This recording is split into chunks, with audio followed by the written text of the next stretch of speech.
Welcome to Horror Cinema Obsession. Here, we dive deep into the chilling depths of horror cinema, from the critically acclaimed scares to the laughably ludicrous, and even the delightfully obscure. Now, let's join our hosts, Richard and Angelus, as they share their love, laughs, and sometimes sheer disbelief at the world of horror movies. Oh, welcome back to Horror Cinema Obsession. I'm your host, Richard. And I am Angelus. Yep. How are you? I'm good. I'm better now. I got my chocolates. You're better now. You got the chocolates in you. You got some Motor City pizza in you. That was good. A little bit of Red Bull. All the good shit. Hell yeah, we're just living the best lifestyle ever. All while I'm on dialysis. You're on dialysis? No. Why? Just kidding. Don't play with that shit, man. It's serious. Put that shit. Yeah, so... yeah. Yeah. That's how you feel about today? How's your week going, Richard? Week was fine. It was okay. Same old stuff.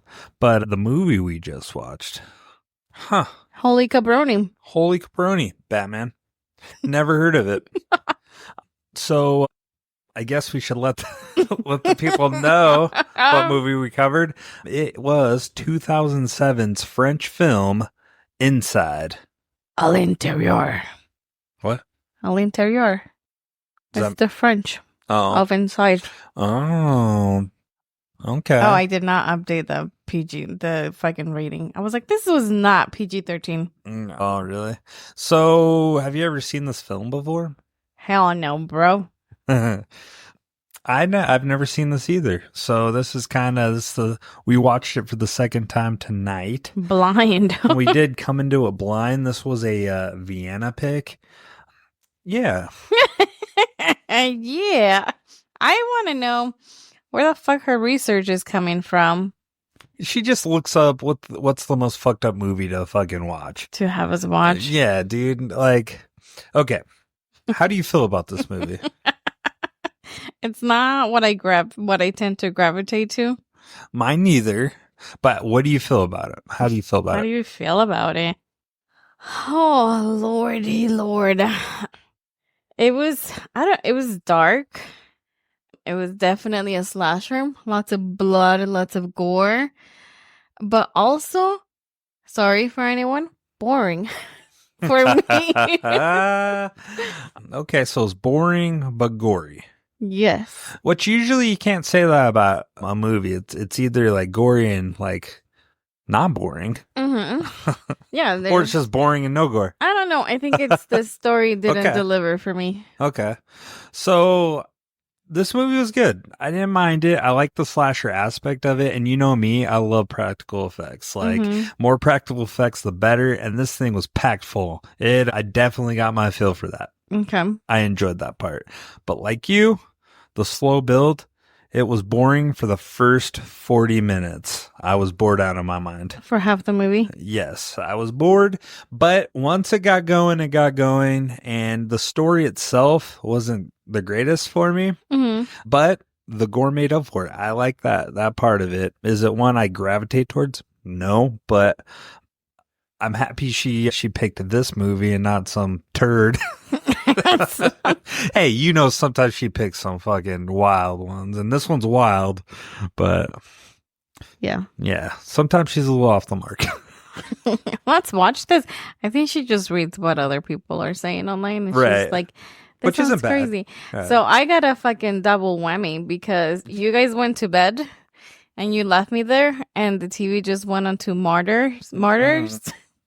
Okay. That was fucking dark too, and I was like, so I need me some Brooklyn 911 or whatever that show is. So I did a little research on this, and I wasn't familiar. So Martyrs, I watched the first part of that with you. I went to bed. I wasn't really watching it, but it came on. Yeah. I'm like, oh, another French film, fucking hardcore film.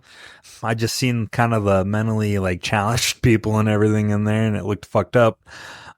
But anyways, those movies, Martyrs and Inside, are part of and I didn't know this, genre. It was the new French extremity movement. Have you ever heard of that?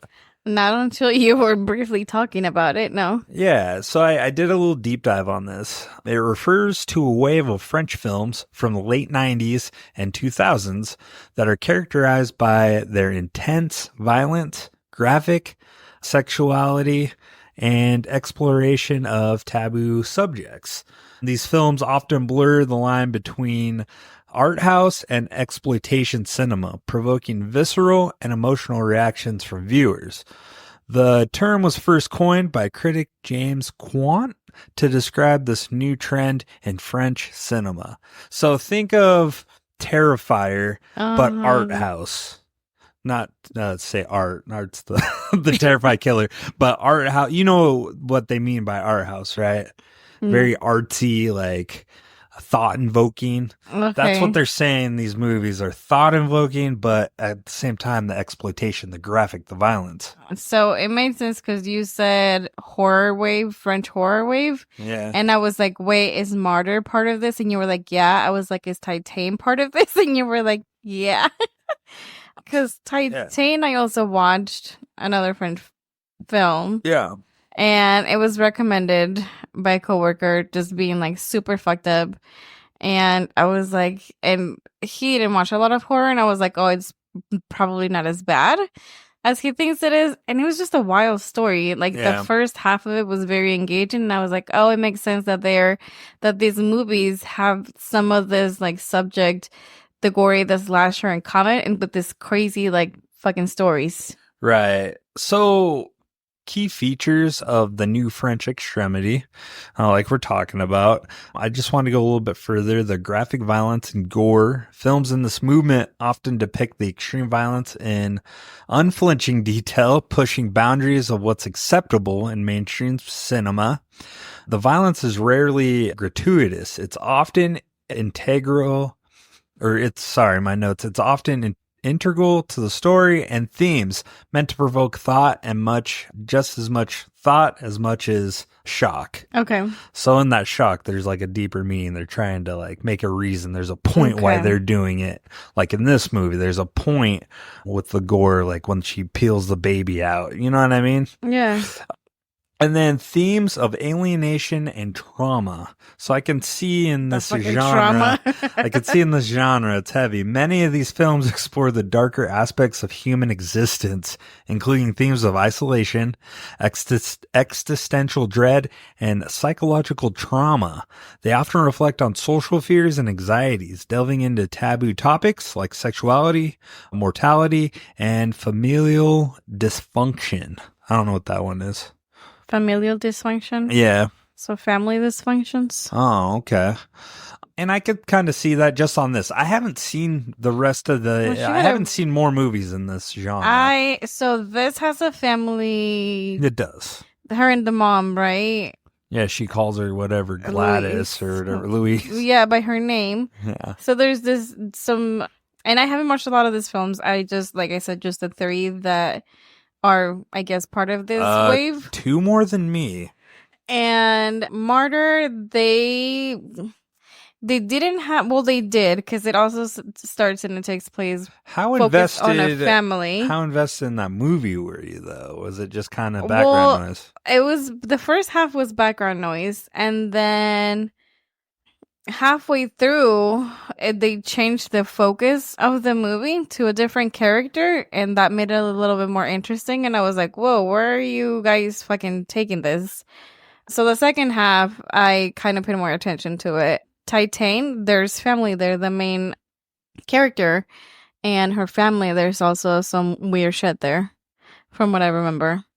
So this functions. Titan also involves pregnancies, a weird fucking pregnancy. Mm-hmm. Probably involving rape. No, there was no rape. Do you want me to tell you, or you're going to watch it? No, go ahead. Let's share it. Anybody that wants to watch Martyr, tune out now for about 2 minutes. No, if you want to watch Titan, tune out for 2 minutes. Okay. It's essentially the story of this girl who has, you can tell she has some life struggles. And she's a car racer, or works for the car races as a showgirl, or something like that. She ends up having sex with the car and gets pregnant from the car in a very extreme scene. and she carries on this pregnancy, but then she also has this instincts to just kill other people as she's going throughout and trying to survive. And it's a demon pregnancy because it speeds up. It's like one of those freakish where her baby grows within a span of days. And so I don't know if that one is as much and she has French extremity movement. It's yeah. I don't know if it has that much into it because that sounds more supernatural. It's not the only. Dude, she has sex with a car and gets pregnant. That's supernatural. Yeah, it was a funny scene. The car's just rocking. Yeah. So in this though, it's blurred. They blur the lines, like we were saying, art and exploitation. So while these films can be brutal and explicit, they often incorporate elements of high art, including philosophical themes, sophisticated cinematography, which I agree, and strong performances. I don't know about the strong performances. Again, I'm just basing it off one film. The performances are good, but I wouldn't give them like a Daniel Day-Lewis, like Leonardo DiCaprio. Credibility, but they were pretty good. They're convincing. And then the last one for this movement, it's realism and relentless tension. So that I can see being the theme throughout all these. The films often eschew traditional narrative structures or happy endings, which I typically like when it's not happy endings, opting instead for gritty realism and bleak resolutions. They are known for creating unbearable tension with scenes that build to shocking and sometimes tragic climaxes, like this movie. Mm-hmm. So I typically like that. This one for me, it was too predictable though. Yeah. Like I called it right from the start. I was like, So it kind of bummed me out. But that being said, I didn't realize how graphic these were, which maybe I'm going to dive in. We could do a whole season on this. We could cover all these movies. Bleak and depressing. What else is in this genre? That's funny that you asked. Oh my gosh, do you have a list? Prominent films in this movement. We have 2008 Martyrs. Deeply disturbing exploitation of trauma, abuse, and existential questions. Do you agree? Yes.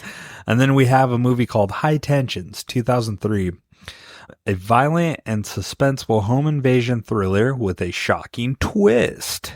Oh my gosh. We have this movie Inside, and then we have Irreversible, 2002, a harrowing tale of revenge told in reverse, featuring one of the most controversial scenes in cinema history. We might have to cover that. Irreversible, write that down. Irreversible? 2002.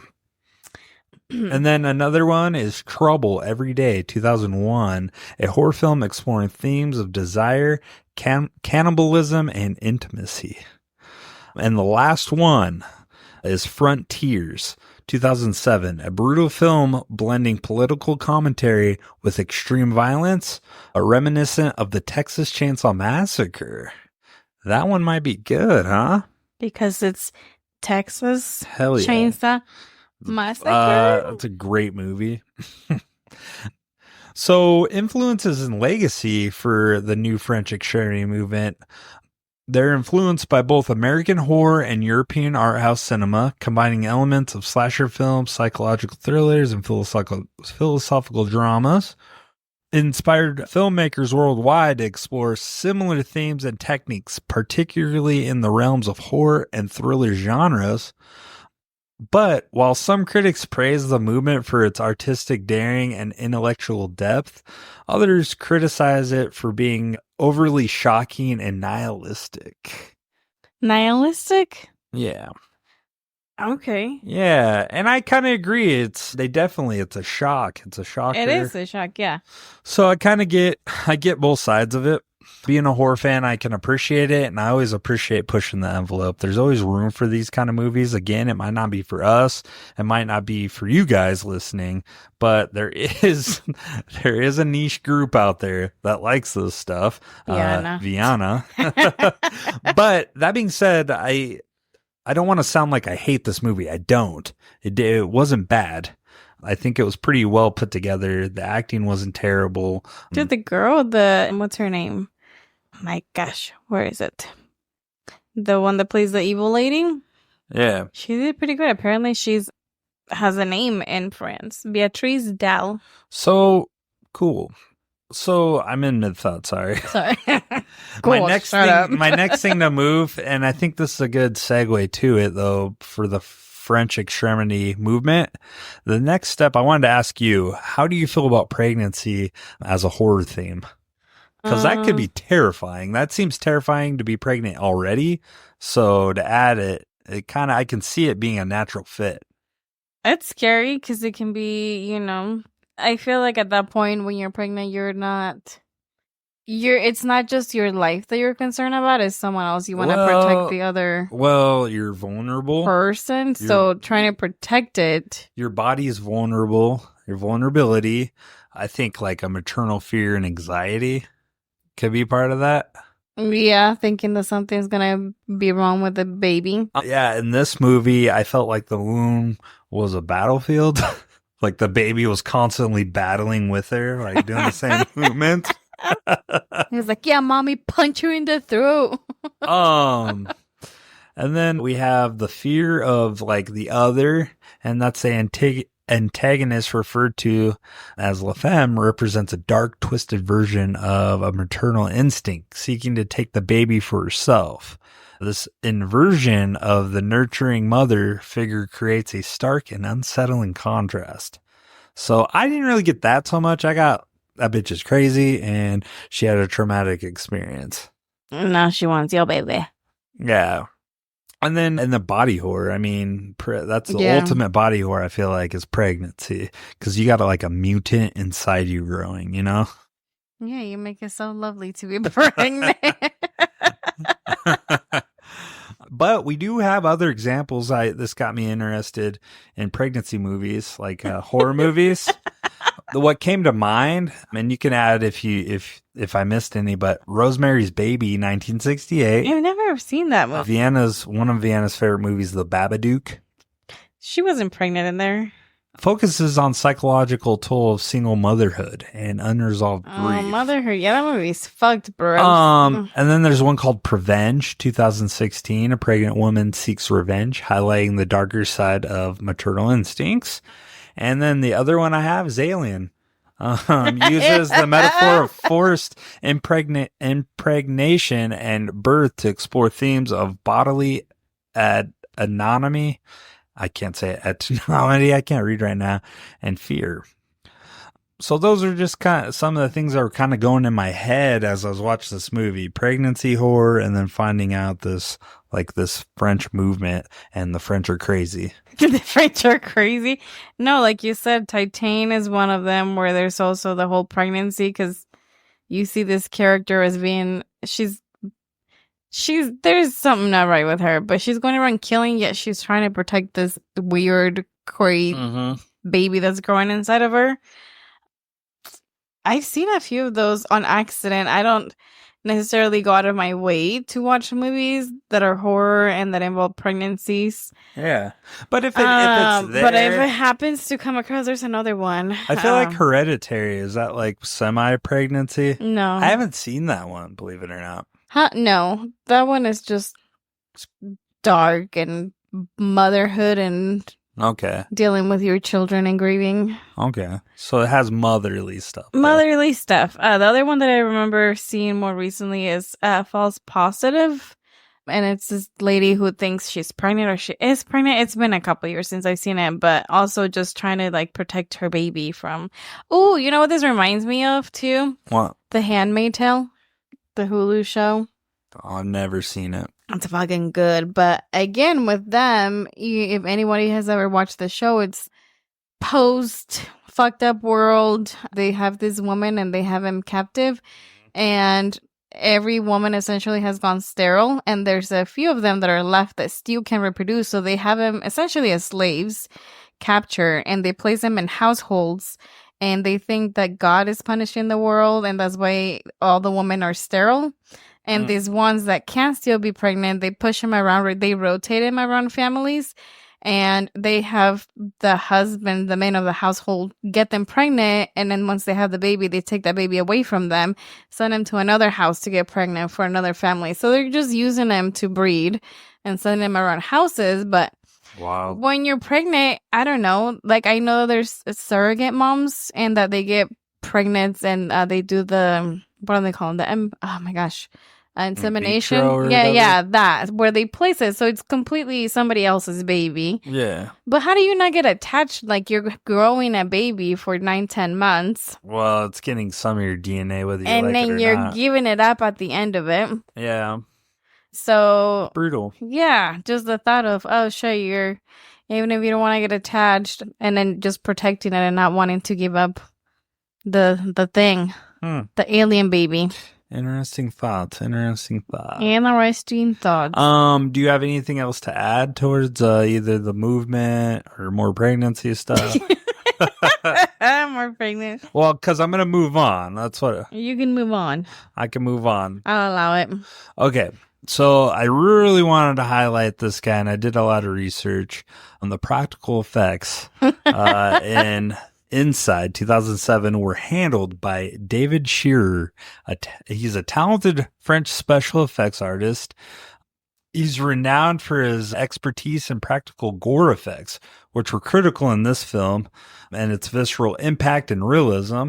His work in Inside earned him significant praise for his unflinching and graphic depiction of violence. So this guy, some of it was pretty real. That was fairly realistic. Like, from what I can see, what I've saw in my lifetime. Now, I haven't seen this kind of crazy stuff, obviously, but it looked what I imagined it would be. You know what I mean?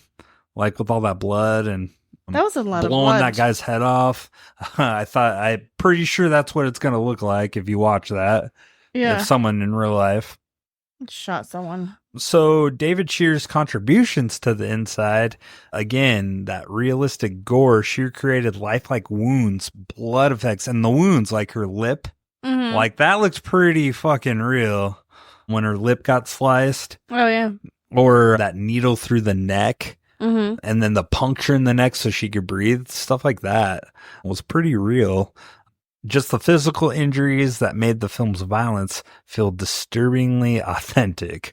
I never once was like, oh, that's fake. That's weird.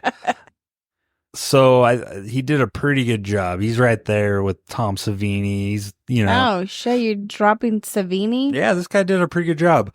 And then his pregnancy-related effects, he was responsible for crafting the gruesome and intricate effects related to Sarah's pregnancy and the other antagonist's brutal methods. So it all came out of his mind. That's fucking with gnarly. Everything that was happening, like the shears going through her hand and all that this guy brutality. has a wild imagination. He's does. like, and then this happened. Who hurt him? Scissors and weaponry. The detailed work on injuries caused by the scissors and other weapons enhanced the film's horror elements. I really do think those shears were a brilliant part of this movie. It really made it go. You could have used a knife, sure, but I just, for some reason, those shears worked. Yeah, they're very shiny. I thought it was pretty good. I just want to know where the fuck she bought some fucking powerful scissors. So this guy also has other notable works. Again, he's worked with these two directors that we're going to cover on a couple movies, at least 3. So Frontiers that I brought up, there's one called Levide and Among the Living, and that's a slasher style horror film. Okay. So he's done those, but not only that, Shearer's practical effects works in Inside played a vital role in establishing the film's reputation as one of the most visceral entries in the new French extremity movement. But he also was a Renaissance man. This guy did artwork too. Oh, that's cool. I got some of the pictures. You guys can't see it on the pod, but you can see it, Angelus. It's like he has clocks. He did a couple of clocks. Okay. And then a painting. Very nice. With Can numbers. you buy it? I don't know. I didn't look that far. I just seen he was artistic. Jack of all trades. Yeah. So with a fucked up imagination. Yeah. A lot of those guys are like that, though. They can do a little bit of everything. They're artistic. I want to learn how to do practical effects. I know. It'd be What dope. show is it that you guys keep watching where they do makeup and costumes? Well, they do the makeup. It's the sci-fi show. I can't remember. Oh. But do you want to start talking about the directors? I feel like I'm talking a lot here, champ. You're very interested in this movie. You did a lot of research. Your like eyes lit up when you were like the special effects guy. Yeah. Yeah. I just thought you'd contribute a little bit, but it's cool. I'm listening. I'm like enjoying learning about this dude and that he's very artistic. Okay, what's up? Autistic or artistic? Artistic. Oh, Maybe okay. he's autistic too. I don't know. A lot of artistic people are very artistic. Autistic. Okay. What about the directors? The kid is very artistic. Anyways, the directors. Jeez, sweet Jesus. Were You're spiraling, man. Alexandra Bustillo and Alexandra Julie- Bustillo and Julian Maury. Maury. Maury. Alexander was born in 1975 in France. He's a writer and director, and then Julian, 1978.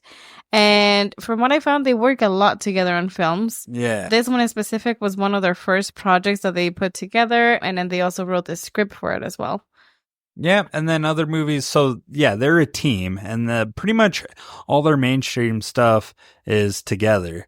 It went from Inside to Livid, 2011, and then Among the Living.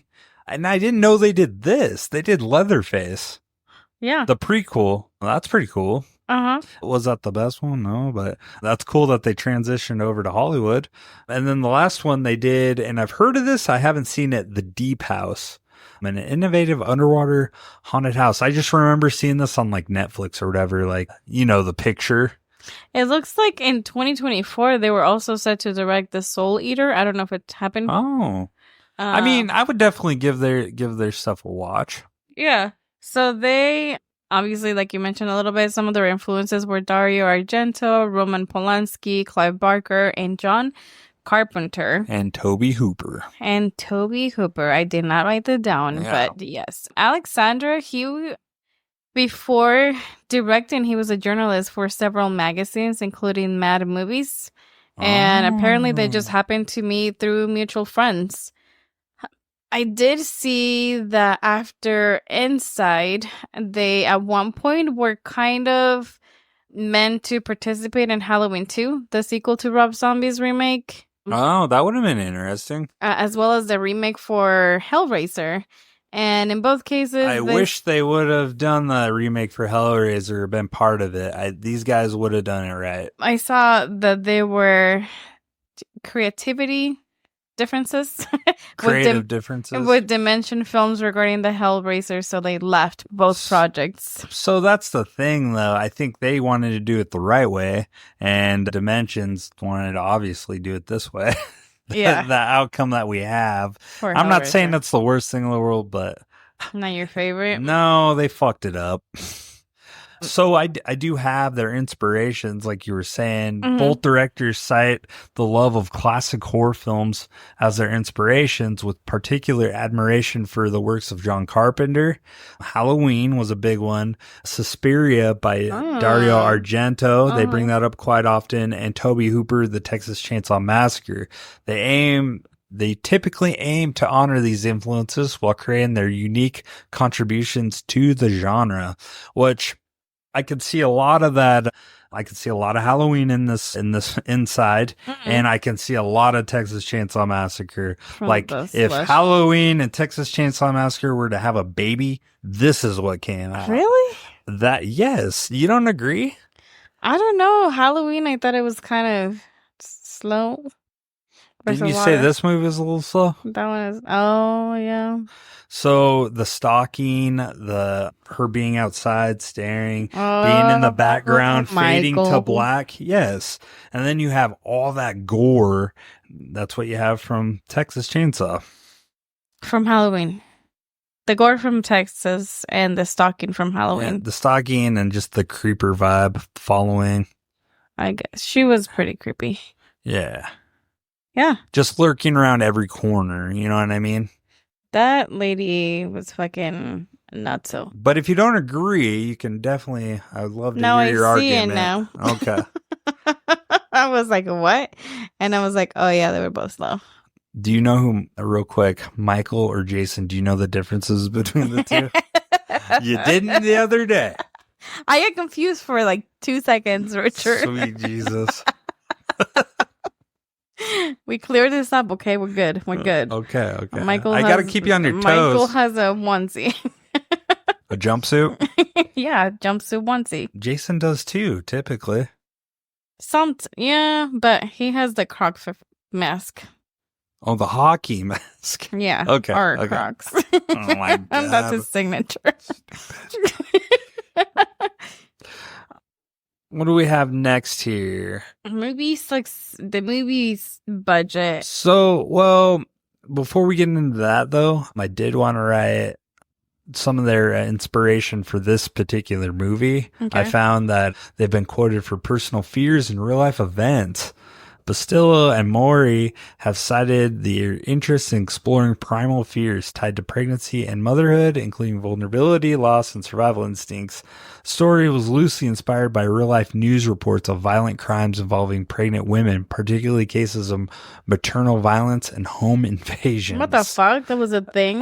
Apparently in France. Jesus. It doesn't get reported over here in the States, at least. That's nuts. And then desire to shock and subvert expectations.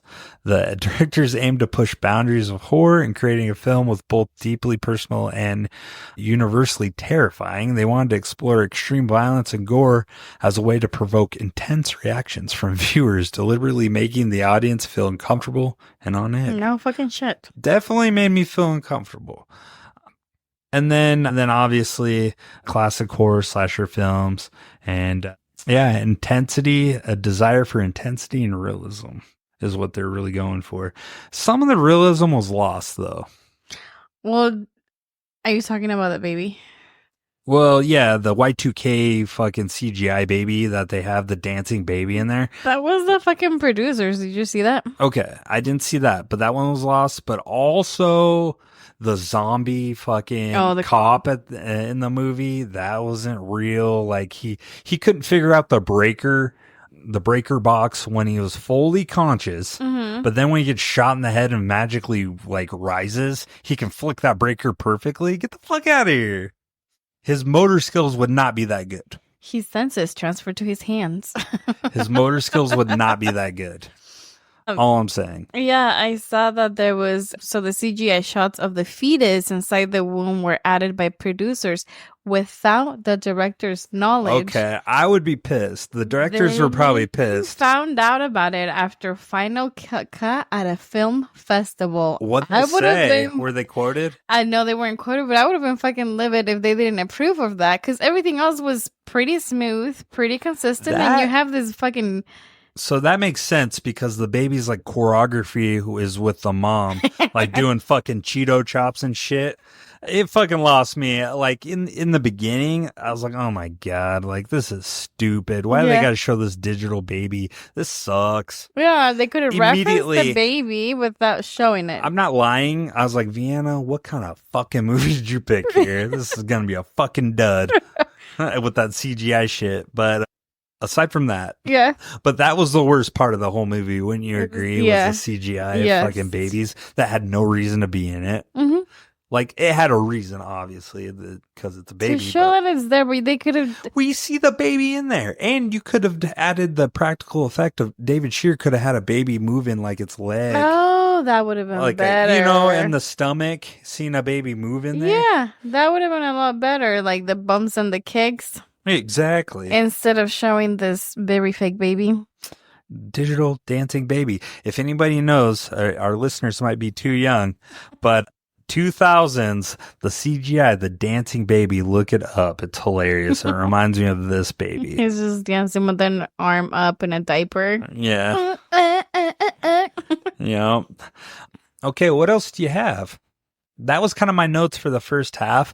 I didn't really touch on the cast because I'm not familiar with this cast, and I wouldn't do it justice. Did you want to touch up on some of the cast members? Well, we have two main characters. Let's talk about them.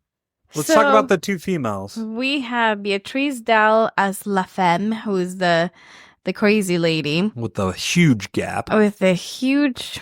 What do you mean? In her teeth. Oh, I love gaps in teeth. That's all I kept doing. My grandma used to have one. I was like, I really? want a gap in my teeth. Yeah. What? I like them. Anyways. Nothing wrong with them. She became a very well-known actress from Betty Blue in 86. She has... That lady in 1986? Yeah. Well, I guess this movie came 2007. She doesn't seem that old, so she must have been young. Yeah. Like a teenager or something. Yeah, I read it. Apparently, she's well known in like the horror genre, it sounds like, in France. Wow. And she's considered a sex symbol as well. Interesting. I did not have sexual vibes with this. Yeah, you did. She did not make me feel weird in that way. Other films that she was in, she had a ton of stuff on her credits. But some of the ones that I grabbed, and I was like, what the hell is that? Your water bottle.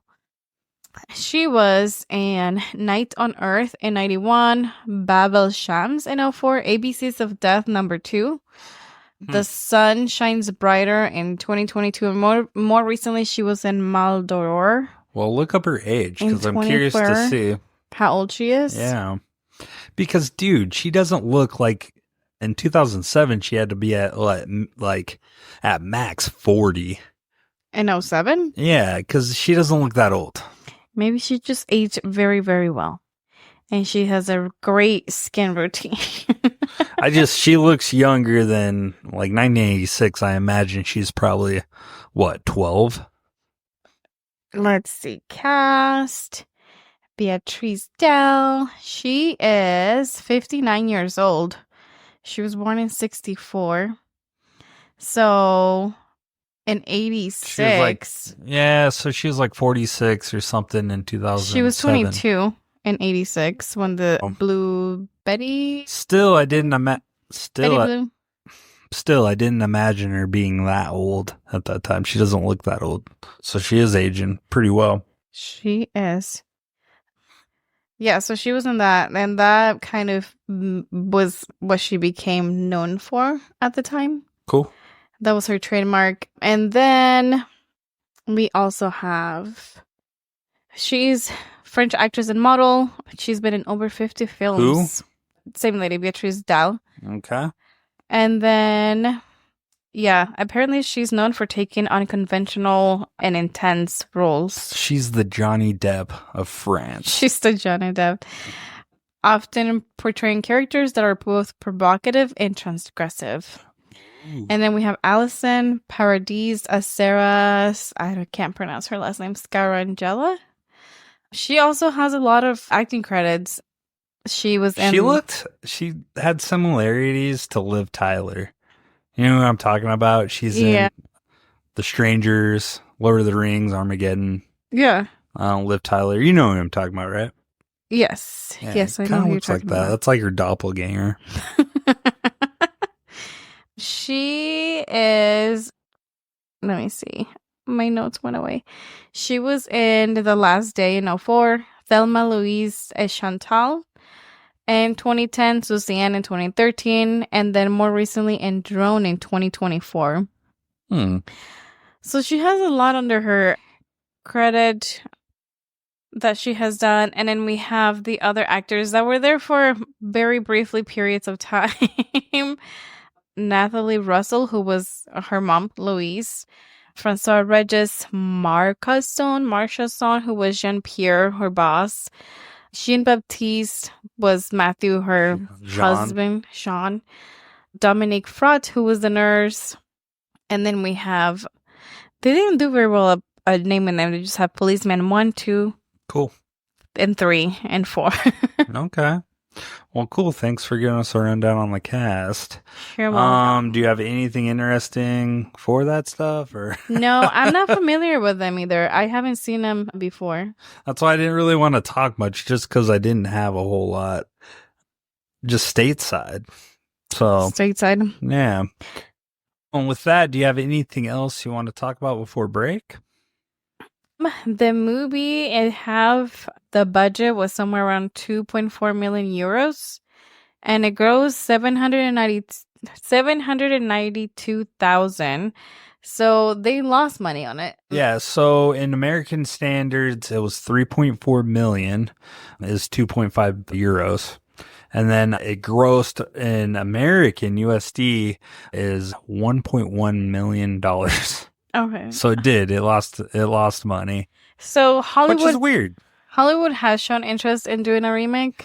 Didn't they do one and it just fell flat? I thought they did. I have that both directors have turned it down. I did see another insight, and it was in 2016, I think. It's the date that I saw. But I'm not sure if it was a show or a movie that they did. Well, I feel like another director took this on. I read somewhere. I should have it in my notes. Okay. And it just did not. It fell flat because they didn't go the extreme gore. And They just fucking they had the story, but it wasn't as effective because they didn't go all the way. They pulled their punch. I did see that it went straight to DVD release through Dimension Extreme label in 2007. And eventually, it found an audience in U.S. who embraced the violent, dark comic attributes. Yeah, there's a lot of sickos out there. Fortunately, they listen to our podcast. Shout out.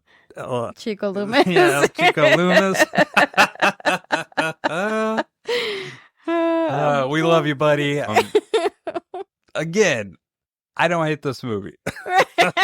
He's like, don't come for me. Yeah, and it's considered to be on the peak of the French horror wave. Also, I want to defend myself real quick. Oh, you're I don't hate this movie, but also The Craft. I don't hate that movie either. That movie was all right. It was pretty good. It just isn't for a 35-year-old man. That's all I'm saying, Chico. That's all I'm saying. Are you good? I'm good. Okay, you got it. I had to. I was like, oh man, he thinks I hate The Craft. I don't. You liked it. I get very passionate sometimes, though. It's on Richard's list of recurring watches now. I wouldn't go that far. No. But it's there. It's good. I mean, if it's on TV, I'll watch it. Okay. So there you go. Yeah. What were you saying? Go ahead. I forgot. Oh my God.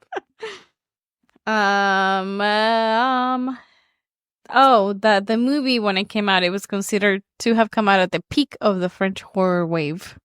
Yeah, 2007. It was right in the dab in the middle, or towards like middle end of it. Interesting. Is it over? Interesting. I assume. Is the wave over? I assume. Because it happened late 90s, early 2000s. Oh, the other thing that I saw is that, again, it was banned in Germany, even after being censored, and they cut down Where? Germany? Germany. Okay.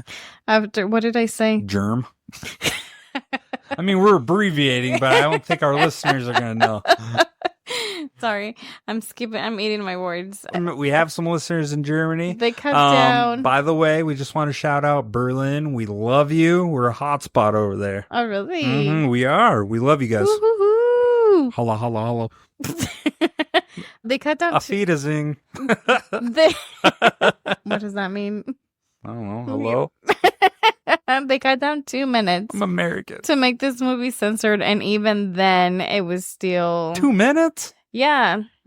That's it? Almost 2 minutes to reduce extreme violence in some scenes, but even that it was banned. Was this rated R or not rated? Due to violation law, which prohibits glorification of violence in movies, but in Austria, you can find a 100% uncut German version if you want to go to Australia. I know. So what was this movie rated? R. How is this movie rated R, man? Like, this is way extreme. I don't know. Because I remember, like, there's movies like Wes Craven was trying to shoot, and they wouldn't even give it a rated R because it was too extreme. How the fuck is this less extreme than one of those? Because Wes Craven did not go this far on stuff. Even Last House on the Left depicts a rape scene, but it's still not that bad compared to this. The fucking murder spree that happens. Yeah, it's fucking nuts, dog. I don't know. Magic. Huh. Huh. Okay. Do you have anything else? That's it, senor. All right. Well, now is as good a time as any to take that spectacular break. Hopefully our commercial comes through. Guys, I apologize. Our last episode, I forgot to add it. So You forgot to add it, or did I work? Apparently, I forgot to add it. So hopefully this new commercial, maybe I'm going to give you 2 commercials on this one because it was such gold last episode. You should just release it on the on the gram. Add it at the end. Instagram, Add it to the end. Instagram, and I'm going to give you 2 commercials. Back to back. Don't fast forward. Non-relevant, but yeah. We'll be right back.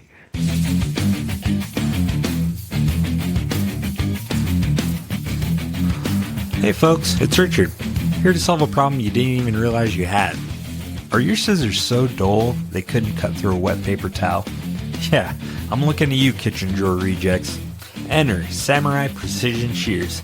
These things are sharper than my uber epic, often hilarious movie plots. Well, maybe I'm exaggerating a little bit.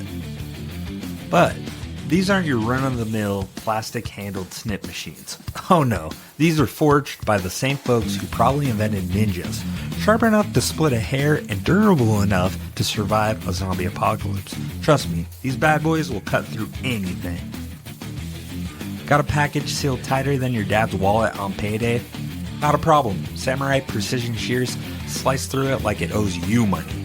Clinging to the hoodie your ex left behind? Snip it out of your life. No regrets.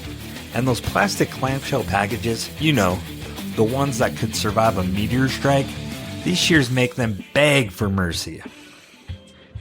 And because we love you, the listeners, we want to give you a deal. Order now and get the limited edition Ninja Grip handle wraps. Not only will your shears feel powerful as they cut, but they'll also look cool, so you can cut with confidence. Here's the thing, these shears are so good, you'll be cutting stuff just for fun. Junk mail, gone. That questionable shirt you got in college, goodbye. The phone charger cord your cat already destroyed? Okay, maybe don't cut that, but you get my point. So what are you waiting for? Call 1-800-CUT-SMART or visit SamuraiShears.com, because when you cut with Samurai, you're not just cutting, you're making a statement, a really sharp one. Disclaimer, don't actually use them for anything illegal.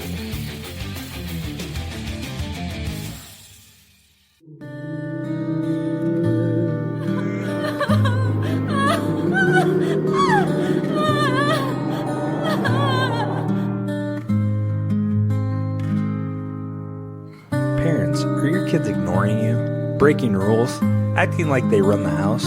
At Laguna's Little Listeners Academy, we specialize in turning chaos into calm, one haunting lesson at a time. Inspired by the legend of La Llorona, our academy brings centuries of wisdom to modern childcare. We don't just teach kids to listen, we ensure it. That's because at Laguna's, discipline isn't just a concept, it's a calling. Our founder, Miss Maria, knows all about managing spirited kids. At Lagunas, your kids will enjoy enriching activities like river safety drills, silent story time, and our crowd favorite, Whose Cry Is It Anyways? And if your little angel decides to act up, don't worry, Miss Maria will handle it. One whispered, "Donde están mis hijos?" And suddenly, they're cleaning their rooms, doing their homework, and saying please and thank you like model citizens. But don't think it's all discipline. We also focus on fun. Kids will enjoy snacks like blessed dubalines, mazapanes, and arts and crafts including build your own barrier of salt. And parents, rest easy knowing your kids are safe in our creek-proof, ghost-protected facilities. After all, we love children, just not near the water. So if your kid won't listen to you, send them to us at Laguna's Little Listeners Academy. We guarantee they'll behave, or at least pretend to. Call Laguna's Little Listeners Academy today, because sometimes it takes a legend to teach a lesson. Mis hijos.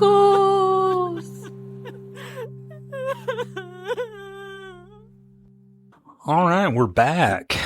That was a wonderful break. Just stuffing our faces with chocolate. Chocolate, talking about your new coworker. It's been fun. Yeah. Yeah. You guys, if you've never tried Spoke Candy chocolates, I don't know if they sell them everywhere. Order online. I'm sure they have a website. fucking Spoke bomb. Candy. They have this amazing, it's like milk chocolate that you put it in your mouth and it Also- just melts in your mouth. Also, guys, I want to say the pronunciation of our city is Spokane, not Spokane. I hate when people say that. Spokane, Washington. Washington? Well, that's how my grandpa says it, Washington. But Spokane, guys, Spokane. Was it, what's his face? When Gonzaga was on the news? Oh, and that's another one. It's Gonzaga, not Gonzaga. Zaga. I hate that shit. They were like, Gonzaga. It's Gonzaga. It's Gonzaga. It's a fake team. What? With the whole, who was it? One of the Jimmys that has a night TV show. Oh, When Jimmy Fallon? Was it Fallon? When they went to, Or is it the other one? Channel 4. not Fallon, No, okay. the other Jimmy. When Gonzaga went to Nationals for basketball. Jimmy Kimmel. Yeah. Mm-hmm. Mm-hmm. People were getting ticked at the pronunciations too. It's pretty fucking funny. It's just dumb. Anyways, Anyways. I digress. Spokane. But yeah, Spoke Candy. Check them out. They're great. We're not endorsed by them. We just love eating their chocolate. Mm-hmm. That's right. Okay. So transitioning. You know where it's at. Plot. Plot. Why are you pointing at me? Because you're going to read yours. You go first. No, you can go first. Oh, thank you. What a gentleman. You're welcome. Okay. Be easy. Go easy on me, okay? Okay. My plot this week says it's the story of holding grudges. After a car crash, new mom-to-be Sarah loses her partner and must endure carrying out a pregnancy and raising her offspring alone. But she was not the only victim of the car accident. Enter La Femme Fatale in a slasher episode of Smothered. She wants her baby back now. This woman is the ultimate revenge seeker, and although she might seem small and delicate, she is not scared to get her hands a little dirty and a little bloody. The end. Okay. Not bad. Oh, I like it. thanks. I like it. Perfect. Ready? Your serve. Okay. Pregnancy comes with its challenges. Swollen feet, cravings, and the occasional homicidal maniac. No. For Sarah, a quiet night at home takes a sharp turn when a stranger shows up with a plan more unhinged than a Best Buy on Black Friday. What starts as a creepy knock on the door turns into a relentless game of survival, with Sarah's maternal instincts put to the ultimate test. And just when you think things can't get wilder, a CGI baby makes an appearance that feels straight out of the Y2K. Beautiful. Boom! Boom. Shakalaka. What's up? Oh, Richard's doing his... Are you I'm twerking? dancing. Or are I'm you doing the dancing. Y2K baby dancing? No, that's like this. That's this. He's doing full 360 turns. A little bit of twerking going on. Can't do it. You try. Props for trying. Yeah. Listeners, now you try. Send us your videos of the Y2K, your version of the Y2K dancer, baby.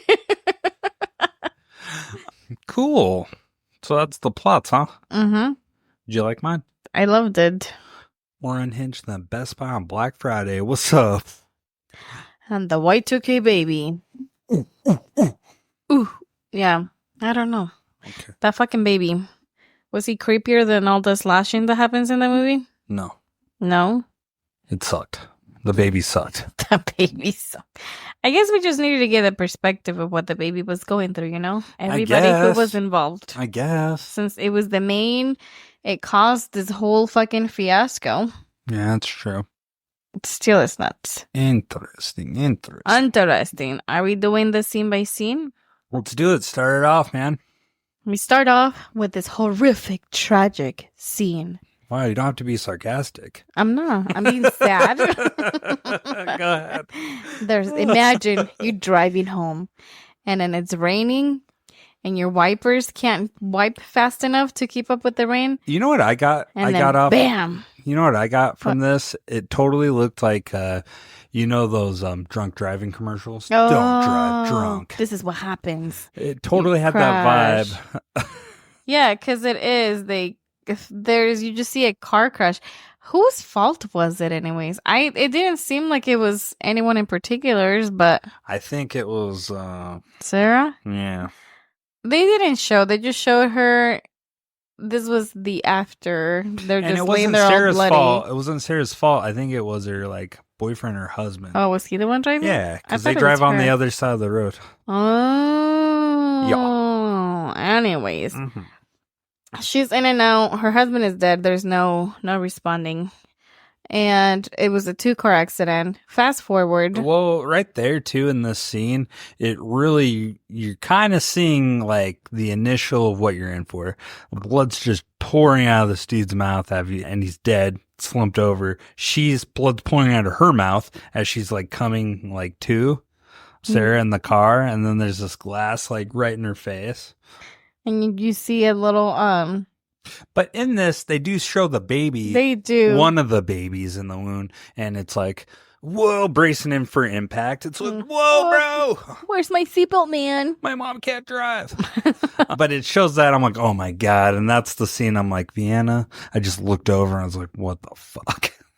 Dun, dun, dun. She was like, I don't know. I just heard it was good. She's like, oh my God, don't judge me. Yeah.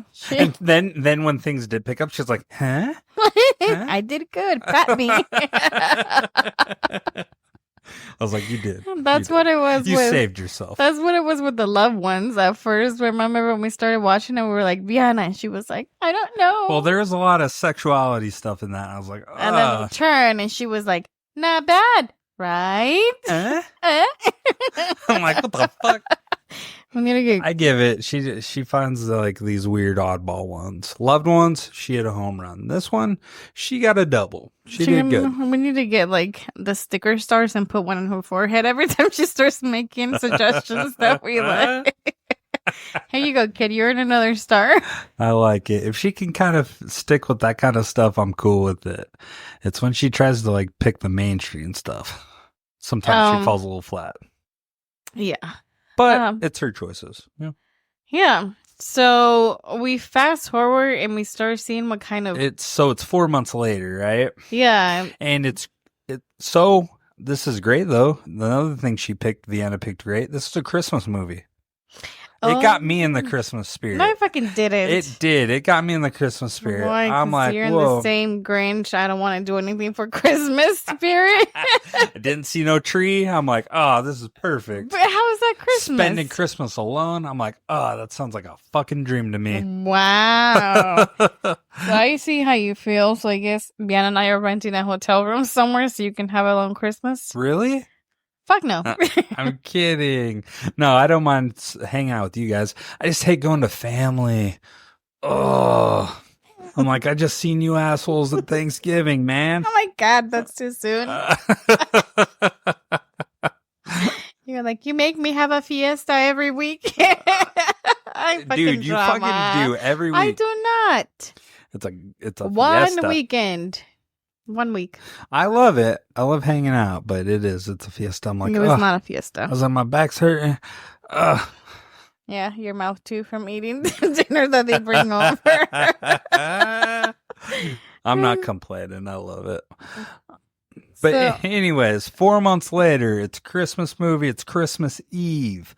Sarah's at the gynecologist. Yeah, she's getting checked out, or kind of the final checkout. He's saying you're going to go into labor, and if you don't go into labor naturally, we're going to force it. We're going to induce you in the morning, Christmas morning. So it's going to be a Christmas baby. Yeah, and I don't know. It was weird because he keeps asking and talking, and she's just silent for the most part.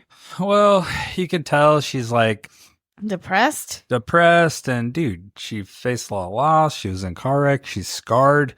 So that's a lot of shit going on. Plus, you're bringing a baby into this world, I'm assuming alone. She's feeling alone about it. Even though her mom is clearly trying to be a part of it. She loves her, but for some reason she hates her mom. Yeah, I was like, what the hell? Yeah, she's like a 15-year-old. So yeah, she has very limited input into this conversation with the doctor. And she goes and waits for her mom in the lobby, and then the nurse approaches her. And then this oddball of a nurse that starts smoking next to her inside Fucking oddball. That bitch is weird. was making conversation with her. And again, the only thing she turns, what does she call her? Well, okay, so for context, though, this nurse is talking about how she had 3 children, but this first one was her roughest one, and she went through all this labor and pain only for him to be dead. Yeah. And she's like, God, he was dead. And then that's when Sarah's like, you're a fucking twat. Yeah, that's the only thing she says. She's like, twat. Like, oh. And then the doctor just smirks and leaves. Now, I thought this nurse, I thought this was the lady that showed up to her house, but it wasn't. Yeah. Okay. I thought so too the first time watching it. But yeah, no, it was... Sarah just coming off as a little antisocial. Yeah, and then... she's lethargic, kind of isolated. She doesn't really want to talk to anybody or socialize. Yeah, so then her mom shows up and she's like, hey, let's go.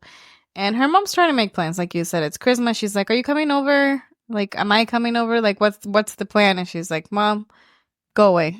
Essentially, she's like, I'm just going to go home. Yeah. And she's a photographer is what we get. And her mom's like, well, at least, you're home. You're not out chasing riots and putting the herself riots going in on, dangerous situations. Exploding cars and all that kind of stuff. So that is a good thing. Yeah. So they go their separate ways. And Sarah goes to a park. And I don't know. This was a weird introduction into her boss. For me, I didn't know who he was at first. He just showed up and picks up a phone call and is walking in front of her as she's trying to take pictures. So as he's talking, I'm like, oh, okay, he's a businessman and she's a photographer. I assume he's like the head person on the newspaper or whatever you call him. That's the vibe I got out of it. Okay. And when he sits down, they talk. She gives him the house key and she wants her boss, to take her to the hospital tomorrow. And he obliges, right? Yeah, he's like, yeah. He's like, I guess I can get done eating early and get done early. With Christmas. Yeah, so then she goes home and then it follows into what seems just like a quiet day at home for her. It's just her and she has this black cute cat that reminds me of Wellesley. I think she's reading at one point. Knitting, just kind of chilling, living the dream by herself. And her mom calls her. And again, her mom's asking about Christmas and she's like, no, I'm home. Yeah, she's like, fuck you, Louise. Yeah, and again, her boss is going to give her a ride tomorrow. So she's good. She doesn't need anything. But now, this is kind of where that's all settling. She's settling, right? Well, then we get the mysterious visitor. Mm-hmm. Knock, knock, knock, knock. Yep. So a woman knocks on Sarah's door, asking to use the phone, claiming her car was broken down. Yeah. Which is a typical trope and actually happened in real life a lot. People back then when cell phones weren't as popular and even before were a thing, people, oh, my car's broken down, to get into your house, case your house. Yeah. I'm not saying it happened all the time, but it was known to happen. Okay. So she was pretty cautious. She's smart about it. She's like, I'm pregnant by myself. I can't have someone in. But Sarah, she's protecting herself, but she refuses the entry, and that's when this mysterious visitor calls her by her name. She's like, because she's like, oh, my husband will be back soon. Yeah. And she's like, no, he won't. He's dead. And Sarah. Like, yeah, he's dead, Sarah. And she's like, what? That would have fucking freaked me out. Yeah, I'd be like, who the fuck is this? Especially, like, you get a brief scene. She kind of she doesn't have, like, close neighbors right next to her house when she gets home. Doesn't, so that's the one thing this movie doesn't do very well. It doesn't give you the surroundings very well, because I don't know if this is a regular neighborhood like ours where there's houses next to each other, or is if there's like acres in between. Well, one of the cops later on, he makes reference. He says that but they're when you kind look of out there. When you look, yeah, kind of out there. But when you look out, there's Christmas lights, there's things. They do make note that they're like, oh, it's kind of quiet this time. Yeah. And she's like, yeah, it is like this in this neighborhood during the holidays. But they barely touch on it. Yeah. But they do have to say something, and they force it in there. To be like, this is why nobody else heard Exactly. all this fucking chaos and rumpus. Correct. And Exactly. yeah. So that still would have freaked me out, though. Someone who's knocking at your door won't identify themselves, and they know a little too much about you, and then you're home alone. I would rage. Pregnant, vulnerable, you're going into labor the next day. Yeah, so she does a smart thing. She's like, I'm calling the fucking cops, dude. And the lady kind of stops, right? Mm-hmm. But she ends up still calling the cops. She's like, hey, you need to get here quickly. And there's a lady that knows my name. She wants to get in my house. Yeah. And as she's on the call, we actually see the lady again. This time, like in the window, on the glass window. See the silhouette. Yeah, but that's when she's done talking on the phone and she settles in, right, back on the couch, and she has her camera. But now the lady's just staring at her, and you don't know it's a lady at first. You just see a shadow, which for me references Halloween really well. Okay, it's a mysterious figure, like Michael Myers is called the Shadow. In those movies. So they do a really good job at referencing that. But she tries to take pictures with it, which to me takes pretty clear pictures of her face. But when she shows the cops later, oh, it's dark. They're like, oh, we can't use this. But it clearly shows her face. Yeah. That's hilarious. Yeah, and then this is when you see that you're not messing with the typical, I just need some help. She fucking like hits the window, shatters it with her head. Doesn't break it. No, with her fist. Oh, was it her fist? Hits it and then cracks it. Yeah, but how strong do you have to be to crack a window? Yeah, that's pretty crazy. So that happens. She cracks the fucking window, and that's creepy too. And she's like, dude, I called the police. You need to get the F out of here. Yeah, which they eventually come. Mm-hmm. And they come check it out. And now I don't know if she gets in the La Femme, the mystery lady. I don't think, does she come through? It doesn't show it, but I wonder if she goes through the door when the cops, because they leave the door open as they're walking around. One cop goes around, and I thought me and Van, I thought this guy was going to die, but he doesn't. He goes and searches, and the two talk to her in the living room. Mm-hmm. I wonder, because they do purposely leave that door open, if that was her way in. If the intention was that she snuck in, because she does get in, and it doesn't show you anywhere. Yeah.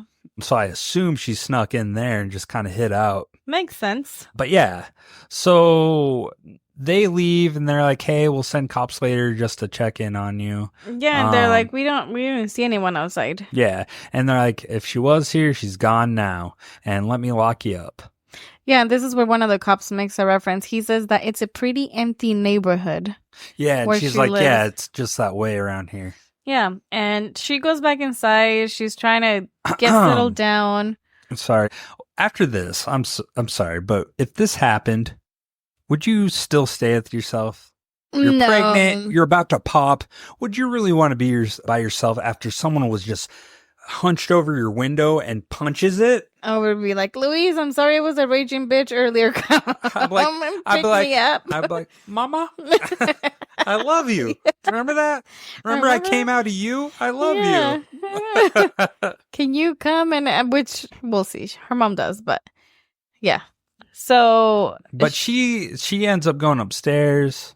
She doesn't take a bath or anything, does she? No, she does call Jean-Pierre, her boss, because she has those pictures that she took of the lady. Right. She's like, hey, I need your help. Can you enhance them for me? To get a clearer picture. Yeah, because she's curious. At this point, she thinks the La Femme is gone. And she doesn't know. She doesn't know who this person is, but this lady knows a lot about her. Yeah, but she goes to sleep, and this is where you get another cheesy, like, they show the fetus sucking its thumb. Yeah, that it's comfortable in the fetus, why they're showing it, I don't know, but she's laying down. Mm-hmm. But even before this scene, we see that La Femme is inside the house because she's sitting on the couch. Oh. And she's making that phone call to Jean-Pierre. Yeah. And we see La Femme in the background. She's subtly there. And then you don't really notice her initially, but then she gets into focus. And then she slowly goes back into the darkness. Like she does the Homer Simpson into the bushes, but in the dark. Again, that's another Halloween type of Michael Myers thing where it slowly fades back. Very effective, very scary, in my opinion. Yeah, so she goes to sleep. Next thing you know, You just see her pregnant silhouette laying in bed, and La Femme is there, just watching over her. Well, no, she goes into the baby room. Oh, yeah, she goes in there first. Fucking around, touching things, smelling the clothes. Like, she opens a baby blanket thing, and she takes a hard... Which I don't get sniff. it, because it's going to just smell like store or detergent. The baby right isn't now, out it yet. doesn't smell like baby, no. Yeah. But maybe she's just trying to relive it because she was in that moment, because she was pretty far along. That maybe she just like wanted to go and was reliving that, being pregnant, having that stuff. Yeah, so she fucking is snooping around the house, opening cabinets, looking through things and what she has, and goes into the bedroom. And then next thing you know, she's lifting up Sarah's shirt, like her sleeping gown. Yeah. And she goes in the bathroom first. The La Femme? Yeah, and she grabs stuff out of the cupboard. She's looking for stuff. Yeah, Remember? yeah. She grabs the alcohol in that bottle, rubbing alcohol. And then she finds a pair of shears that are going to play a big part of this movie. Now she's in the bedroom, right? And she lifts up her shirt, and it's weird. Yeah, she lifts it up, and she's like running the scissors through her belly. And she fucking stabs her in the belly button. That was hard to watch, man. That made me cringe. Did your belly button hurt? Yeah. Yeah, so she pokes her belly button and she hits her in the face with the scissors. So that's where it gives Sarah that gash on her face. Fuck. That too. I could immediately, when that happened, I'm like, oh, I had to like hold my face because I know how that feels. I've been gouged before. That fucking hurt. Where were you I wear a gouged? mustache, but I hamburger meated my upper lip. Your hamburger meated? A 4-wheeler accident. Oh. Mangled it, but it healed pretty That's nicely. where it is? Yeah, there's hamburger meat. It looks it's- like it's bad. It's hiding under your mustache. Yep. You hide secrets. I know. I know. I thought you thought it was a cleft lip. I was like, no, I was born normal. No, I only see your scar on your forehead from the four-wheel. Is it my the Harry same Potter four-wheeler? scar. Huh? Was it the same four-wheeler? Same accident, dog. Damn, dog. I know, almost died. Damn. Damn. Crashed into a boulder pit. I know. And then the forest rangers wanted to give me a ticket. I got out of there so fast. You're like, not today. No, and for weeks they were stalking me. Jesus. And my parents were like, get the fuck out of here. Go away. Come on. The kid is injured. He's broken. Hilarious. Leave him alone. Anyways, I keep sidetracking. Sorry. So Sarah manages to get up and she escapes and she locks herself in the bathroom. So she does something to the ear because the lady starts holding her ear.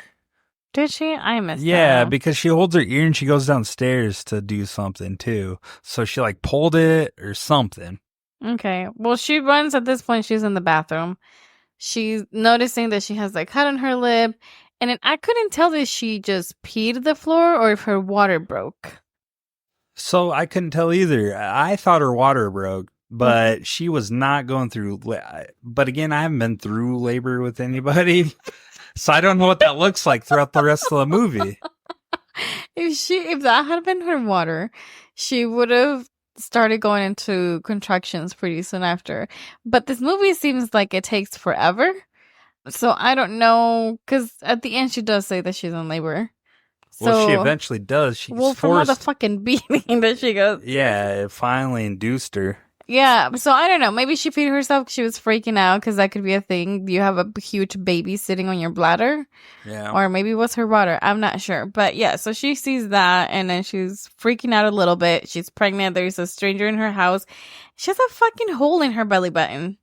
And she's covering that up. Imagine how painful that is. Yeah, and downstairs is La Femme. And then we see Jean-Pierre. He arrives because he had Jean-Pierre. He had a pair of the keys that Sarah gave him. So he lets himself inside and he's like, he shows up because she left that weird voicemail. Yeah, so he goes in there and he's like thinking at this point, I'm assuming that she just had visitors because he apologizes. He's like, hey, sorry for intruding to La Femme. And she doesn't say much. And he's like, where's Sarah?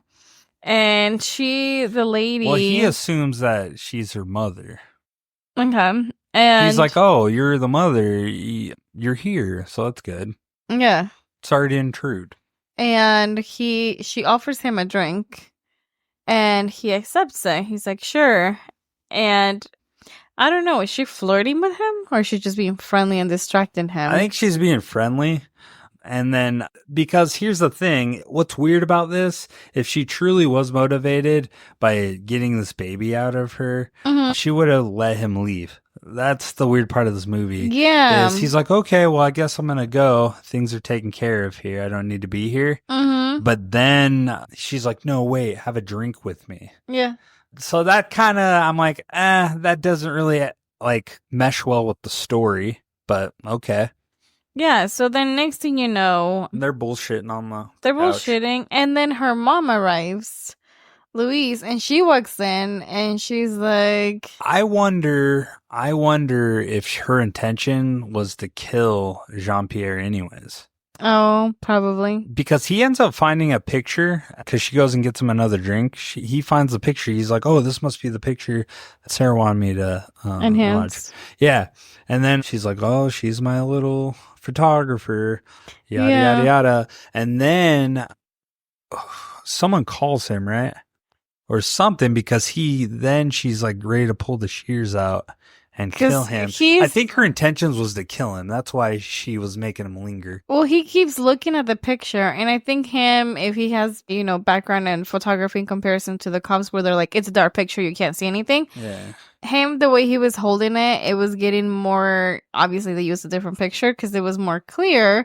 So I think he was starting to pick up that it was her, La Femme. He's like, huh. Because you can see more of those facial features where when the scene with the cop, when he saw the same picture, it was just really dark and you could barely see her face. So I don't know, he's putting it together. But yeah, so then Sarah's mom arrives. Yeah. And she's weirded out, Sean is there. Well, she's like, who the fuck are you guys? Yeah, and they're like, oh, did he even say anything? Yeah, he's like, oh, I'm Jean-Pierre here. Check this out. And then she's like, where's my daughter? And then she goes upstairs. She's like, fuck you guys, I'm gonna go upstairs. Yeah, she goes upstairs, and Jean-Pierre's like, well, if that's her mom, who are you? And then he's slowly walking up. And her mom is like getting upstairs. She goes straight to the bathroom, knocks on that door. And as soon as that door opens, Sarah's just ready on defense and shoves that needle. Crochet needle in through her neck and then pulls it out like an idiot. You already impaled her, so keep it in and she might survive. Nope, she pulls it out and then blood squirting everywhere. I thought that was pretty cool. Yeah. How fucking traumatizing to go from having someone in your house to now you just killed your mom. Yeah, exactly. After you were shitting on her all day. Yeah, that's gotta be pretty fucking traumatic. So, but it really doesn't matter in this movie. Okay. And then the nihilist. What is that? Nihilistic? Yeah. So she just does that, and then meanwhile, Pierre was walking up the stairs to go check on what was going on up there, and La Femme follows him and stabs him behind the knee was it another needle that she had? Yeah, she got another needle of something. I don't know if it was a fireplace thing or what. Yeah, but she jabs him, and then he turns around, and then she pokes him right in the huevitos. Well, she stabs him in the fucking, his nuts. Yeah, and he's just like, ah! Yeah, his conchitos, which, again, they up that factor, gruesome factor. Very fucking gruesome. And then, stabs him in the face multiple times. Then he passes out, I think.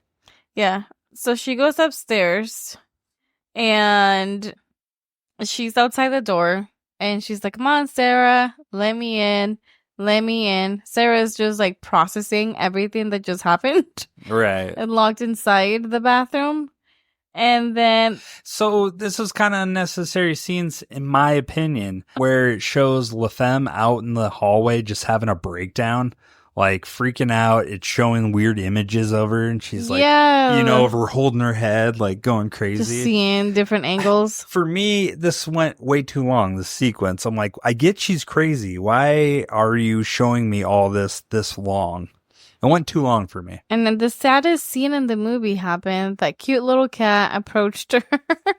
Yeah, another part of the movie that didn't need to happen. She grabs it and she's caressing the cat and fucking petting it and just completely betrayed him and then fucking squished its head and killed it. During her mania, yeah, she just like grabbed the head and fucking put pressure on it and crushed it. Yeah. That's cool. And then one thing that Sarah says is, why me? And she's like, I want it. So she wants her baby. Right. And while they're up here having this whole scene, the police comes to do a second check on Sarah. Right. So this one, it's 3 cops, right? And then they have a dude with them on the back seat. Yeah, 3 cops, and they have a perp that they arrested for some sort of rioting. And they're kind of giving shit. They're like, what the fuck? Just give us all your, trying to get more guys from his gang. And he's not doing it.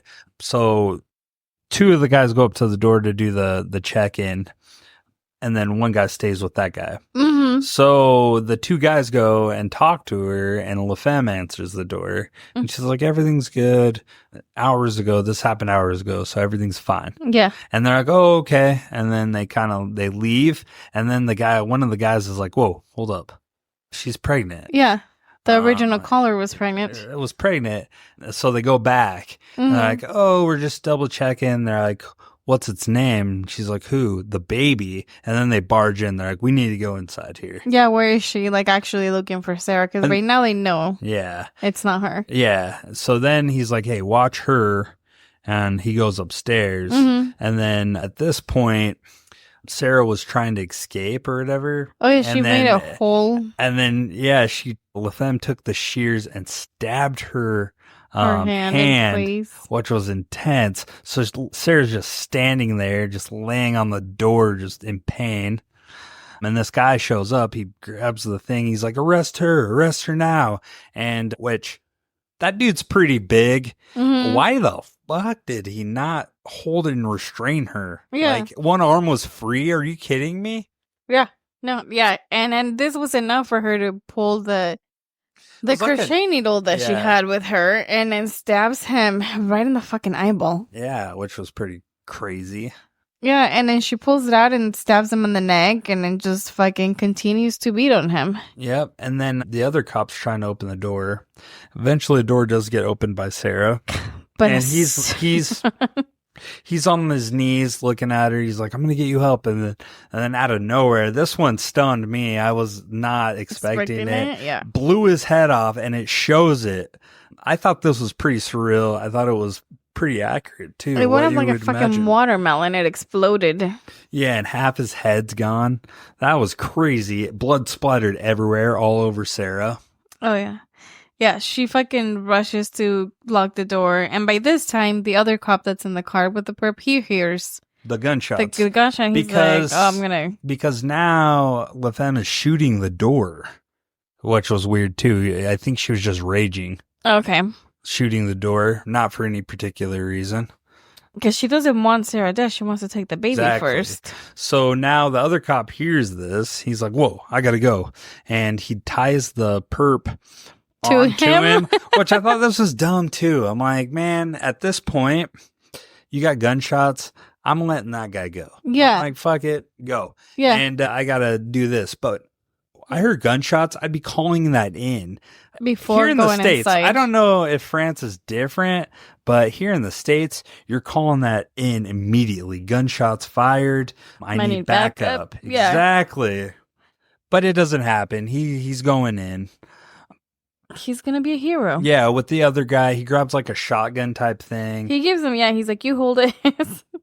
And they go in, and they end up going upstairs, and they see Sarah, and she's in shock because she just seen a dude's head blown off. And this is pretty funny. You can tell because when they had the guy, the perp with them in the car, he's like, I didn't do anything.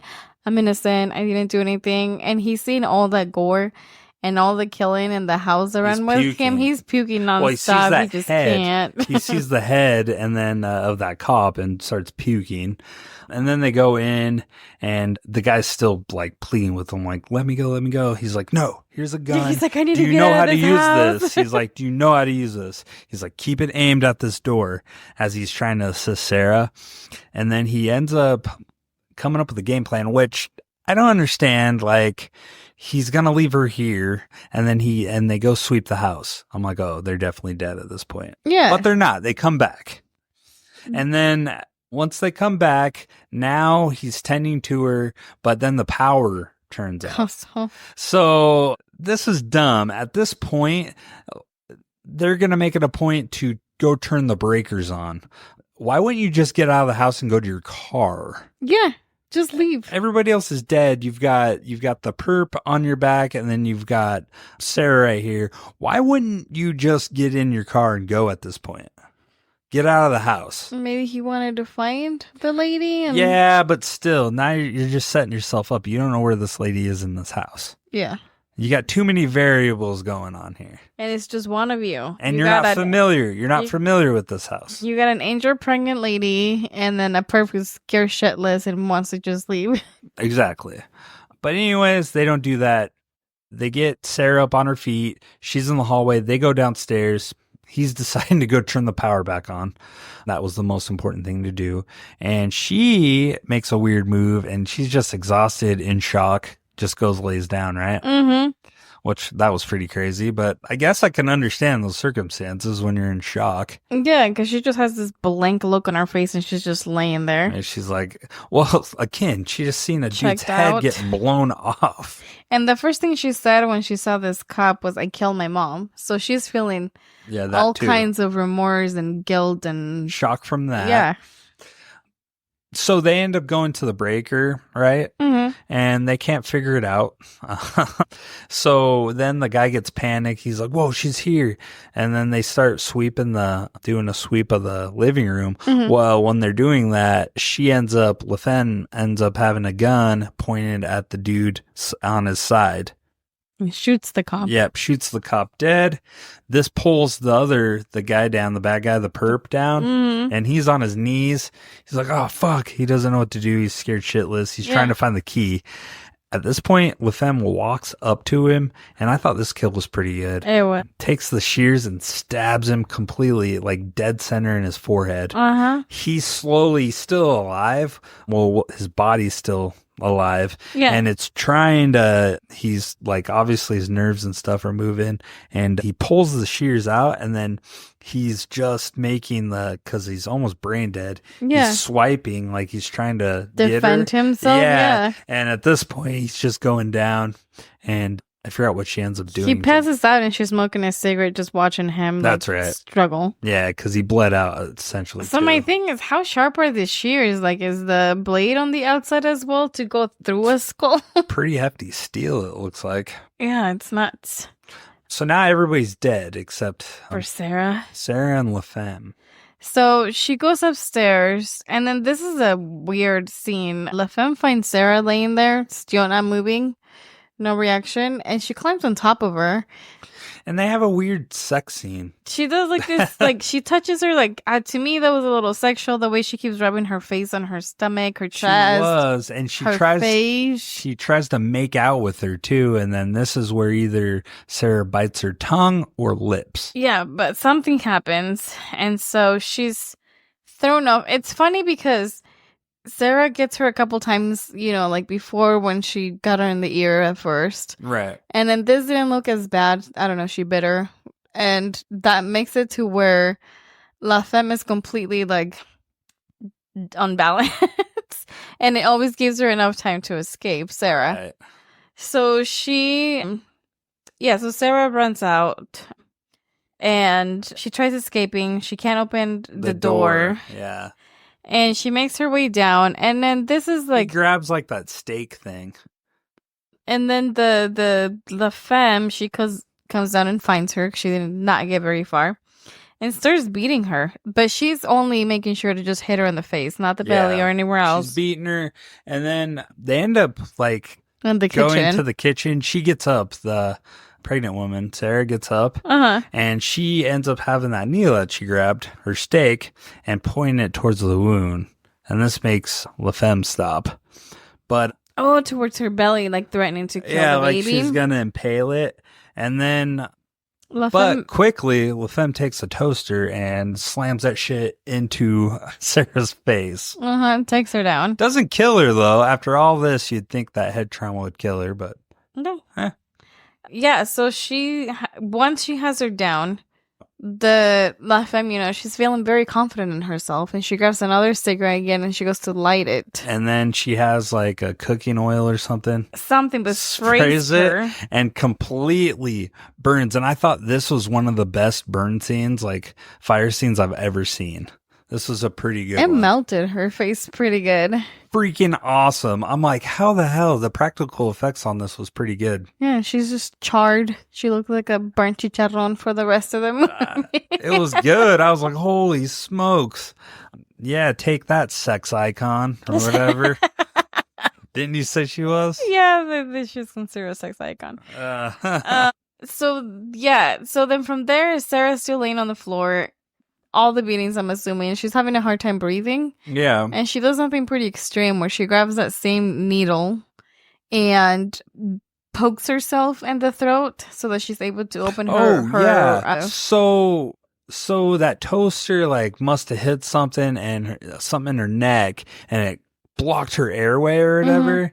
And she took that, and I thought this was one of the more accurate depicted things, stabbing herself with that to breathe. Yeah. Which, kudos to her for realizing that. That's what she needed to survive. I don't think I would even have the balls to do it even when I couldn't breathe. I'd be like, oh, I'm just gonna fucking suffocate and die, I guess. Exactly.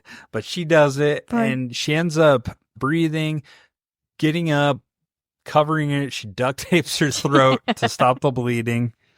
Yeah. But now she grabs a kitchen knife, and she now makes because then she gets a mop, wand like a extender, handle. and she shoves it onto the knife, and now she's got a spear. Yeah. I was like, she's going, now the hunted's becoming the hunter. She does get a look because she steps into a doorway, and then she looks up like, yeah, she's like, I'm going to kill this lady. Yeah. And she does. She goes into the closet where La Femme is just in a ball, holding her. Yeah, burnt, in pain, crying. And then La Femme is like, you can't kill me twice. And she's like, what are you talking about? Yeah. So then, dun, plot twist. The other car in the car accident. You killed my baby. Was La Femme. And she was pregnant. She had a baby, and it was all her own. Yeah. And I don't know. What I got from what she says here, is that maybe she had a hard time getting pregnant to begin with. Because she said, I finally had my baby. Yeah. And I was going to keep it safe. And then the baby died in that car accident. Yeah. And you can see it. Again, I can see how a mental breakdown would happen there. But it's been 4 months. Yeah, but that's going to take forever to get over if you ever get over that. So she had a mental break regardless. So at this point, Sarah's not going to, she's kind of stopped. She's slowed her roll on killing her, it looked like, but she really gets stopped. I think she was still going to go ahead and just stab the shit out of this lady. But this is another part of the movie that it kind of lost me. The cop rises from the dead from his bullet wound, which isn't unheard of. You can survive that, right? Yeah. But the problem is with this, the guy flicks the breaker perfectly. Oh. I don't believe After that. He got shot in the head. He couldn't do it in normal thinking, like a normal brain, but he can do it when he's like shot in the head. Yeah, and then he turns to her, and Sarah's like, oh my God, I gotta help this guy. He turns, and he looks like a zombie. Yeah, he has no eyes. And he acts like a zombie, because then his movements, he doesn't have like the nerves like you'd think, like if you're fucked up, your brain's not working all the way. Mm-hmm. Now he's perfectly working because he grabs her and chokes her, and now he's evil. And then he grabs the baton and starts beating her on the stomach specifically. Yes. And this obviously broke her water, and now she's like giving birth. But again, it lost me because this guy just turns into a super zombie? That's crazy to me. Yeah. I don't know. So, yeah. So this happens.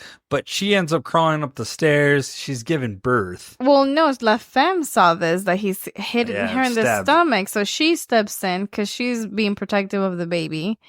And yeah, so she hits the guy and ends up using that tool, that weapon that Sarah made. Yeah. To stab him and then kills him. Yeah. And then follows Sarah. Sarah's somehow still alive, making her way up the stairs. Yeah. And La Femme catches up to her, and this is when she's like, it's coming, I'm going into labor. Yeah, and she's like, oh, I'll help you. And Sarah's yelling out for her mom. Obviously, she's dead. Mommy's dead. La Femme's acting like that, and they come to the conclusion that like the baby's stuck, and she ends up cutting the clothes off. She uses the same set of shears, cuts her open. Oh yeah, it shows all this. It goes through the belly button where she stabbed her before. Yeah, it cuts through it. She's screaming agony, and she's digging into her stomach for the baby. So the first time we watched this, I could not watch this scene when she started cutting into the belly. I was like, nope. I watched it twice. I was like, what the hell am I watching? And she digs in there. She gets elbows deep in the stomach. And she ends up grabbing the baby out. And it shows it what appears to be a little while later. She's sitting in a rocking chair with the baby. And it's showing kind of the end, everything all messed up. And it's showing Sarah at the very end dead. Just gutted. Her guts are all hanging out. Just super, super gory. With them fried. This baby now is set up for life to have just a troubled childhood. But at the same time, I got that it ended in a sweet scene. It was very motherly, very protective. Like La Femme, yeah, she went through this trauma and did something terrible. But then she's being a complete different person to this baby. She's like, rocking it, trying to take care of it. And I was like, oh my God, this is fucked up. This is who's going to raise this baby. Yeah. And then, so that's the end of the movie.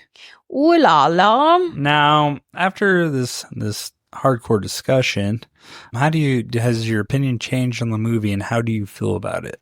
What's your real-time assessment? My real-time assessment hasn't really changed.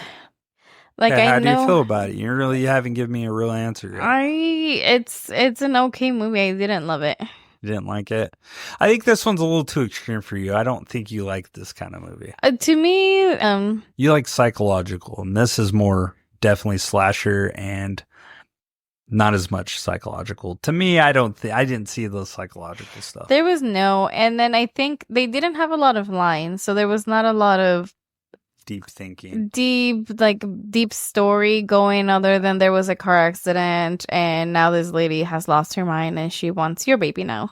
Yeah. She blames you. But besides that, it was just a lot of following each other.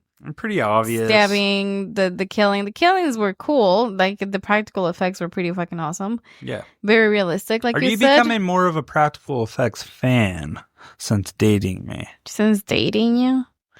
I don't know. Sure.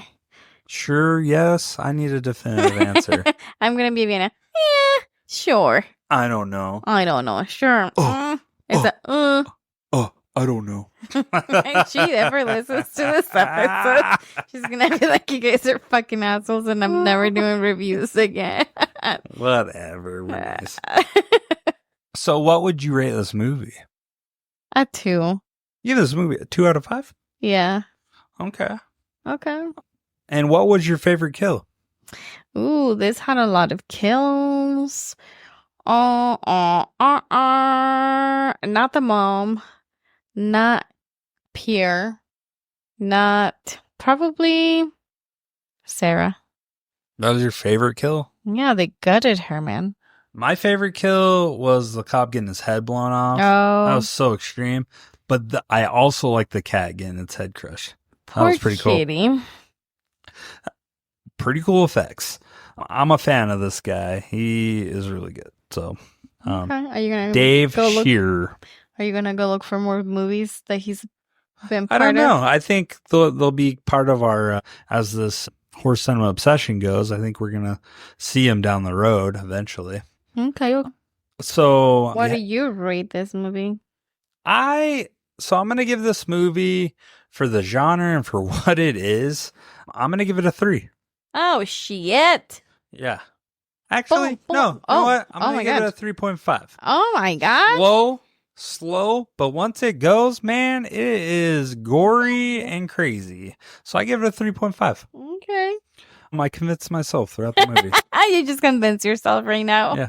You're like, this So- is what it is. Again, El Chico Loomis. I don't hate this movie. I love it. He's like, listen to me. And then, yeah, so we got my favorite kill. And yeah, what else do we got? Do we want to go through how this movie was received before Vienna? Sure. How was it received? Well, what do you have? Oh, I only had, like I mentioned, it kind of was censored. It was criticized for the gore. And it's in US that it's found its footing It's footing. in the Hollywood Gotcha. of the people that like this genre. Okay. But the comment that I saw the most was very gory, very too violent. Too violent. Mm-hmm. Well, okay, I guess, should we take a quick break then? Let's do it. All right, we will be right back. Hey, we are back from our break. Did you have a good little 5-second break? I did. It was awesome. Okay, and That's what's up. that's what's up. Welcome to this episode, Vienna's Review Corner. Oh my God, wow. Hello. You are barely awake. What's going on with you, child? Nothing? Nothing? No. Vienna, we watched the movie Inside for your pick. How did you learn about this movie or hear about it? I thought you'd be a little more excited about this. I was just scrolling through movies and I saw it and it sounded interesting. Oh. Well, I thought it was because people made it out to be like, oh, it's so gross. It was so much. Da, da, da. And That's it why you was like- made us watch it? Well, no, but And it was. not in my opinion, it did it. That was pretty intense. You gotta imagine people that are not desensitized like us are gonna like shit their pants when they see this and probably vomit. Yeah, there's some scenes that are pretty gross. I can only imagine showing this to like a Victorian child. or like an Orlando or like, what the hell? You guys are sick. Yeah. Like, you know what I mean? Yeah. Like, what kind of entertainment is this? Sick entertainment. You know what I'm saying, man? Yeah. Did you like the movie? Me? Yes, you. I thought it was pretty okay. Oh, you thought it was okay? If you had to give it a rating, what would you rate it? 2.5. Okay, so you're in between. Again, you're always in the middle. In the middle. What did you like about this movie or dislike about the movie? I don't know. The Y2K baby? That was so funny. It looked like the Ash baby meme. It was like, Just and then every time she got hit, it would like, Oh, this poor thing. I don't know that it's gonna it survive. would be dead. dude, any would've part of died. this movie, I'm pretty certain it would be dead. I feel like they both would like both the La Femme and Sarah both would have been dead too, because Dude. that was like too much to. Well, my question is, how was Sarah alive towards the end of the movie? She lost so much blood throughout. She was dead, wasn't she? Well, she died at the end, but throughout, like, she Oh, kept yeah. getting beat over and over and She over would've and bled losing blood. And then, And La Femme got lit on fire. Like that would have killed She you, I would feel be. like. She wouldn't be moving. Yeah. she would be in way too much pain. She was moving pretty easily, pretty comfortably. Unless her mania is just like so powerful, she's not Just even thinking pushing about on the pain. Yeah. She blocked it. So, real quick though, before you get into your reviews, I want to thank you for introducing this movie into my life and the French extremity movement. Thank you for that. Such So we've good got more films came movies. out of that. Yeah, we're gonna watch more. Can't wait. It's definitely part of horror, and this is an area. This is a genre I imagine you're gonna like a lot. So we're gonna sprinkle them in just to appease you too. Fuck with the Angeles. And Richard, I forgot to ask you if you had to be a character in this movie. What would you be? What would I be? Okay, this one I'm going to take a firm stance on. None. I'm not an idiot. I'd be the baby. Yeah. I'm just dancing every time. The demon baby that pops out. We didn't even mention that. The one that Angelus. went. The dream, yeah, the one that she starts puking and then boom. Oh, yeah. That baby's getting baby shaking syndrome at minimum. Oh, for sure, dude. Vienna, how were the reviews out there for Inside? They were pretty good. Some were like, I just didn't like it. But from the consensus, it was Yeah, what do we got? good. People liked it? Mm-hmm. Yeah. So, someone said a gloriously violent, blood-soaked, and totally deranged piece of modern exploitation. Could even be viewed as a greatest hits of gnarly practical gore effects. Been wanting to see this for what seems like forever. Did not disappoint one bit. Absolutely loved it.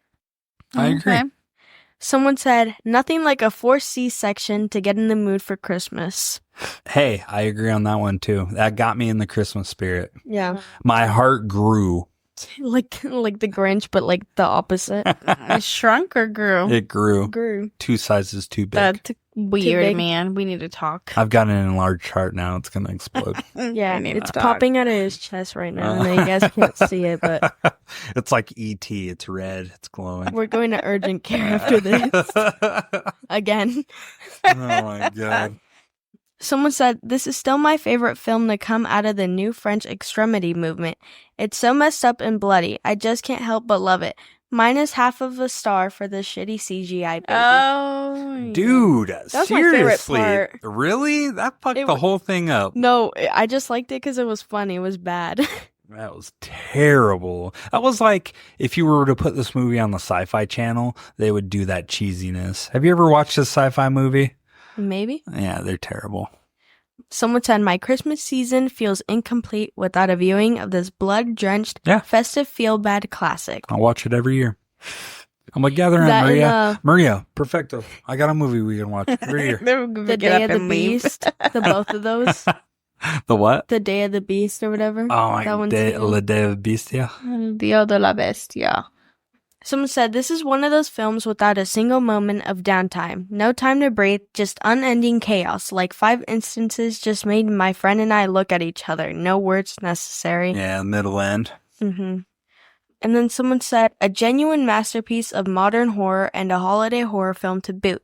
Even if the holiday bit is purely by technicality and there's absolutely nothing even remotely festive about it, it There's still lights. counts in my book. Yeah, there's Christmas lights. What's up? That's it. And a Christmas tree. What's up? Yeah. Someone said the first 45 minutes or so of Inside border on horror perfection. No. No, it's slow. They said, had they managed to maintain that level, this could perhaps have been one of the best genre films ever. But unfortunately, I was left staring at the ugly afterbirth of a third act, making everything that went before it a distant memory. So it really is 2 types of movies. It's the movie in the beginning, movie at the end. Like it's different. Mm-hmm. I could totally Yeah. see that. And then someone said, we need to quarantine the French so we can figure out what is going on over there. And then someone said, kind of like a remake of Home Alone, but instead of Macaulay Oh, Culkin, shit. you have a pregnant chick, and instead of Chris Columbus, it's directed by Satan. It's pretty accurate. Cool. That's it? Yeah. Cool. Thanks for those riveting reviews. Those are pretty good. Snap clap. What movie are we watching next week? Oh, man. We've got a classic, don't we? I believe it's Final Destination. It's our boy, Devin Sawa from Idle Hands. Your favorite movie.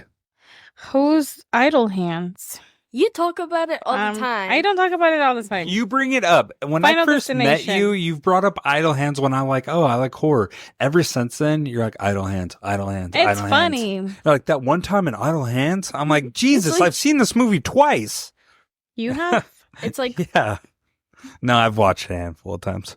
You used to play it on TV all the time. the other day she mentioned it, and she was like, have you watched this? You need to watch I it. was And I fell like, I asleep. feel like you would like it Force because of all the feeding us. music. And then Vienna was like snoring next to me. I was like, okay, It was like cool beans. 12 a.m. You know they're remaking that movie. Really? Yeah. Oh. Either a TV series or a movie. But it's not little Jessica Alba. You okay She there, champ? almost died. Cool. Yeah. So Final Destination. We're righting this ship. We're back on track. I'm excited. We're back on track. Yeah. What was Is the this more up your alley? viewers' consensus? The critics? Yeah. The critics hated it. Just kidding. IMDb gave it a 6.7 out of 10. Rotten Tomatoes, 87%. Ooh, high on it. Yeah, and then the Google users, 76%. What? Rotten Tomatoes got higher than Google? Yep. That's insane. That's I don't the think I've first. ever That's a seen first, that. Yeah. Cool. All right. Shoot, guys, we're kind of wrapping this up quick, under 2 hours. What? No way. As I live and breathe. Oh But my god. the two commercials I'm putting in this week Oh, it's gonna... might shoot us over the top. I'm just kidding. We should still be under 2 hours. I'm pretty excited. Good job, guys. I didn't think we'd be able to do it. We're a long format podcast, Richard. Long form, baby. Well, all right. Until next time. Toodaloo. Hasta lugosi. Si. Ciao, ciao. Bye. Thanks for listening to Horror Cinema Obsession. We hope you had as much fun as we did. If so, help spread the word by leaving a rating and review wherever you listen to podcasts. And join us next time for another episode of Horror Cinema Obsession.